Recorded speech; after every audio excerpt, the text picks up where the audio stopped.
Well, hello everyone, this is Joe Drums coming to you.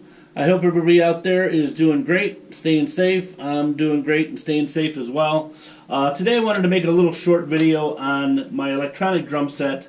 Originally when I got the set, I had set it up, if you've seen my other unboxing of this drum set, I had set it up where these two toms were over here, the ride cymbal over here, and then the two cymbal stands were here, with the cymbals and the floor tom and the snare. So I played with that for a while until I got kind of, tired of it, and I wanted to get back to the original way I like to play now. And I have my DW set up like that, and I used to have the church drum set up like that as well. Right now I've got it set up kind of like the standard 5-piece at church, but the one that I play on the most is the DW. And I like this setup because it kind of goes back to when drum sets were first invented. The first thing that they did was they had one rack tom and a ride cymbal and a floor tom. So I like that kind of format for playing a lot of the classic 60s, 70s, 80s. They were using drum sets like that. Even in the 90s, drummers started going back to that and getting away from the big, gigantic drum sets with double bass and all that.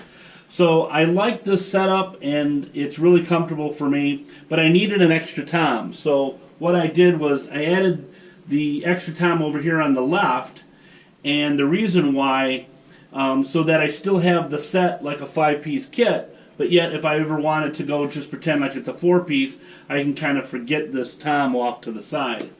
And I really like that setup because what happens first of all is you get your ride cymbal closer, and it's a lot more comfortable for myself to be able to play this way. I can play this way no problem, but I find that it's a lot more comfortable, and I can play a lot longer and not tire as early as if I play with the ride cymbal right here as opposed to here, because your arm's hanging out and it's farther away from your body. The more closer you have your arms to your body, the more comfortable you'll be able to be, and you'll be able to play a lot easier and go longer and not tire as quickly. So that's the whole point of this setup. So I'm going to play a little bit, and so you can kind of see of how I'm approaching to play fills and different things with the beats and stuff. And hopefully you'll get an idea what that kind of looks like. And again, try this for yourself. If you don't particularly care for it or you're not used to it, give it some time. It's something that you have to kind of grow and kind of practice with and get used to. You can't just switch it automatically and then just think, oh my God, it's the best thing I've ever done, is switch it around to this kind of way. It takes time. So I would say, try practicing with this setup for a while. If you don't like it, bring it back to the way you're comfortable with it. But I just wanted to throw this out there because I think this is a really cool setup.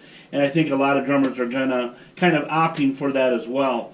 One of the drummers I used to listen to a lot back in the day was Bruce Gary from the Knack. And he had his two toms set up like this too. And I really liked that. Ever since then, that's kind of always been in the back of my mind about setting the drum set up this way. So I think that's kind of where it stemmed from. And then I seen other drummers doing it as well, and I just figured I wanted to try it one day. And again, it was really kind of awkward at first, but then the more I played with it, the more I started to see that, wow, this really makes a lot of sense. And it's a really good way to set it up. One of the things that, now when you get this particular set, or if you have one of your sets at home that has mounted toms on either ride cymbal or crash cymbals or whatever, that's fine, but you're not going to be able to get it set up like that with both mounts. And the reason why is because this has to get close together. So what I did is I set up the original mount that comes with this set and put this tom right there off of this crash cymbal. And this doesn't have a cymbal stand at all. This is actually a secondary snare drum stand. So I'm using I think it's a Gibraltar little mini snare drum stand, and I raised it up almost all the way and then of course being a 10-inch tom, the forks that grab the tom at the bottom, you got to tighten them up a little bit more, which pushes the drum up a little bit higher.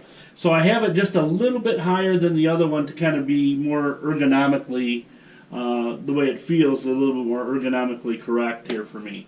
So that's why I thought, of trying it with the snare drum stand.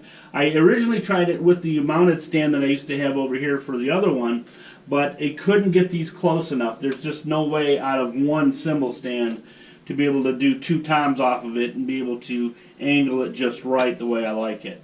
So again, it took a lot of experimenting to come up with this type of setup. So again, if you have any questions, feel free. I can hopefully maybe help you set up your drum set too. If you write me a line, drop a line, and so any questions, like I said, drop me a line, and I will talk to you guys again real soon. This is Joe Drums signing off. You guys take care. See you on the next video. Have a good one.